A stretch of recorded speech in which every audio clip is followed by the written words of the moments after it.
पाठ 13.1 काल तथा पक्ष, टेंस एंड एस्पेक्ट। पढ़िए और समझिए। सहायक क्रिया। आपको बताया गया था कि क्रियापद बंध में से यदि मुख्य क्रिया को अलग कर दिया जाए तो जो भी अंश शेष बचता है वह सहायक क्रिया का अंश होता है।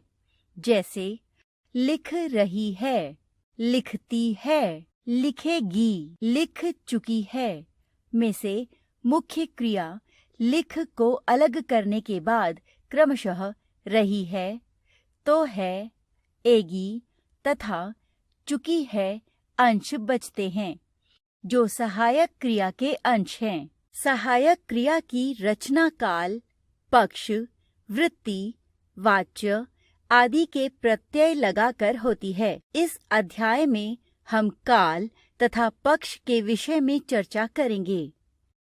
काल, टेंस। काल, टेंस तथा समय, टाइम एक नहीं होते। समय का संबंध भौतिक जगत से होता है तथा काल का भाषा से। समय का व्याकरणिक रूप ही काल है। काल के भेद। काल, वर्तमान काल, भूतकाल, भविष्यत काल। वर्तमान काल, जिस समय कोई क्रिया घटित होती है वह समय व्याकरण में वर्तमान काल कहा जाता है। यह क्रिया बार बार हो सकती है या लगातार। हिंदी में वर्तमान काल की सूचना देने वाले चिन्ह प्रत्यय हैं, है, हूँ, हो तथा हैं। उदाहरण, बच्चे नाश्ता कर रहे हैं, वह रोज शाम को घूमने जाता है। मैं कल कोलकाता जा रहा हूँ, मेरी बहन आँखों की डॉक्टर है। वर्तमान काल के 3 भेद होते हैं। वर्तमान काल, सामान्य वर्तमान काल, संदिग्ध वर्तमान काल, अपूर्ण वर्तमान काल। सामान्य वर्तमान काल, क्रिया के जिस रूप से उसके वर्तमान समय में सामान्य रूप से घटित होने का बोध होता है उसे सामान्य वर्तमान काल कहते हैं। जैसे स्वाति गाना गाती है, राहुल पढ़ता है। संदिग्ध वर्तमान काल, क्रिया के जिस रूप से क्रिया के वर्तमान समय में होने में संदेह हो उसे संदिग्ध वर्तमान काल कहते हैं। जैसे स्वाति गाना गा रही होगी, राहुल पढ़ रहा होगा। अपूर्ण वर्तमान काल, क्रिया के जिस रूप से उसके वर्तमान समय में जारी रहने का ज्ञान हो उसे अपूर्ण वर्तमान काल कहते हैं। जैसे स्वाति गाना गा रही है, राहुल पढ़ रहा है। भूतकाल, बीते हुए समय में किसी कार्य के होने का पता जिन क्रिया रूपों से लगता है वे भूतकाल की सूचना देने वाले चिन्ह कहलाते हैं तथा वह क्रिया भूतकाल में कही जाती है। हिंदी में भूतकाल सूचक चिन्ह प्रत्यय हैं था, थे, थी, थीं अथवा आ, ए, ई। उदाहरण, वे कल घर पहुंच गए थे, वह गाना गा रही थी, वह रोज फिल्म देखता था, गाड़ी चली गई। भूतकाल के 6 भेद होते हैं। भूतकाल, सामान्य वर्तमान काल, आसन्न भूतकाल, पूर्ण भूतकाल, अपूर्ण भूतकाल, संदिग्ध भूतकाल, हेतुमद भूतकाल। सामान्य भूतकाल, जब क्रिया सामान्य रूप से भूतकाल में होती है उसे सामान्य भूतकाल कहते हैं। जैसे प्रधानाचार्य ने पुस्तक प्रदर्शनी का उद्घाटन किया। भारत ने कहानी की किताब पढ़ी। कृष्ण ने कंस को मारा। आसन्न भूतकाल। आसन्न का अर्थ है अभी या निकट। कार्य के जिस रूप से यह पता चले कि काम निकट समय में या तुरंत पूरा हुआ है, उसे आसन्न भूतकाल कहते हैं। जैसे रमन जा चुका है, छात्र कक्षा से निकले हैं, नेहा सो चुकी है। पूर्ण भूतकाल। क्रिया के जिस रूप से यह पता चले कि कार्य भूतकाल में हुआ है, भूतकाल कहते हैं। जैसे मैंने कहानी लिखी थी, बस जा चुकी थी, उसने पुस्तक खरीदी थी। अपूर्ण भूतकाल। क्रिया के जिस रूप से यह पता चले कि क्रिया भूतकाल में हो रही थी किंतु अभी उसकी समाप्ति नहीं हुई, उसे अपूर्ण भूतकाल कहते हैं। जैसे लड़के खेल रहे थे, परीक्षा चल रही थी। संदिग्ध भूतकाल। क्रिया के जिस रूप से उसके भूतकाल में पूरा होने में संदेह हो, उसे संदिग्ध भूतकाल कहते हैं। जैसे मनोज आया होगा, छात्रावास में छात्र सो गए होंगे। हेतुमद भूतकाल। जिन क्रियापदों से इस बात का पता चले कि क्रिया भूतकाल में संपन्न हो सकती थी किंतु किसी कारणवश नहीं हो सकी, उसे हेतुमद भूतकाल कहते हैं। जैसे अगर नीतू पढ़ती तो अवश्य पास होती, यदि वर्षा होती तो फसल अच्छी होती। भविष्यत्काल। भविष्य में होने वाले क्रिया व्यापार की सूचना देने वाले काल को भविष्यत्काल कहते हैं। भविष्यत्काल सूचक चिन्ह प्रत्यय हैं गा, गे, गी, गी।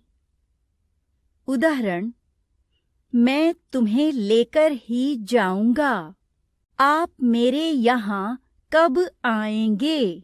वह शादी में नहीं आएगी, वह तुम्हें रुपए नहीं देगा। भविष्यत्काल के दो भेद होते हैं। भविष्यत्काल। सामान्य भविष्यत्काल, संभावित भविष्यत्काल। सामान्य भविष्यत्काल।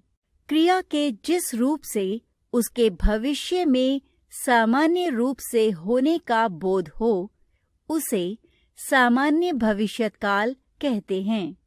जैसे मोहन घर जाएगा, विद्यालय बंद रहेगा। संभाव्य भविष्यत्काल। क्रिया के जिस रूप से उसके भविष्य में होने की संभावना का पता चले, उसे संभाव्य भविष्यत्काल कहते हैं। जैसे दादी शायद कल खिलौने लाएं, शायद पिताजी रसगुल्ले लाएं, शायद पड़ोसी से समझौता हो जाए। पक्ष एस्पेक्ट।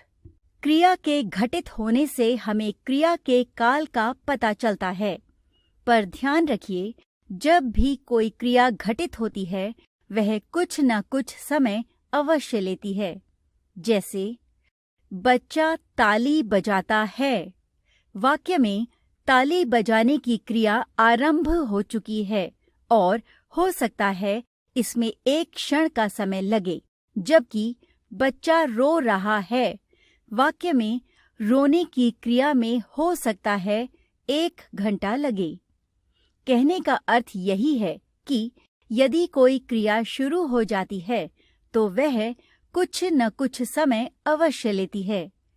किसी क्रिया के शुरू होने से लेकर पूरा होने तक की अवधि के दौरान हमें यह पता चलता है कि क्रिया कैसे घटित हुई।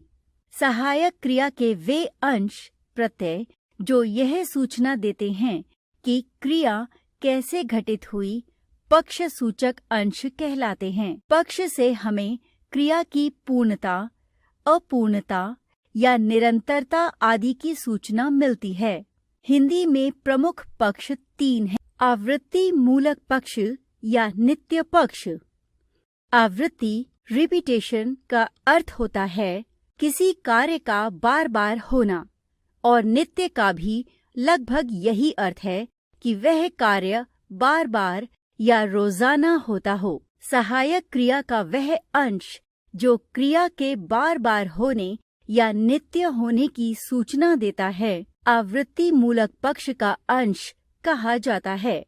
हिंदी में आवृत्ति मूलक पक्ष का सूचक चिन्ह प्रत्यय है त, जैसे मैं पढ़ाता हूँ। वाक्य का अर्थ यह नहीं है कि मैं एक बार पढ़ाकर रुक जाता हूँ, बल्कि इसका अर्थ यह है कि पढ़ाने का कार्य मैं नित्य या बार बार करता हूँ। उदाहरण देखिए।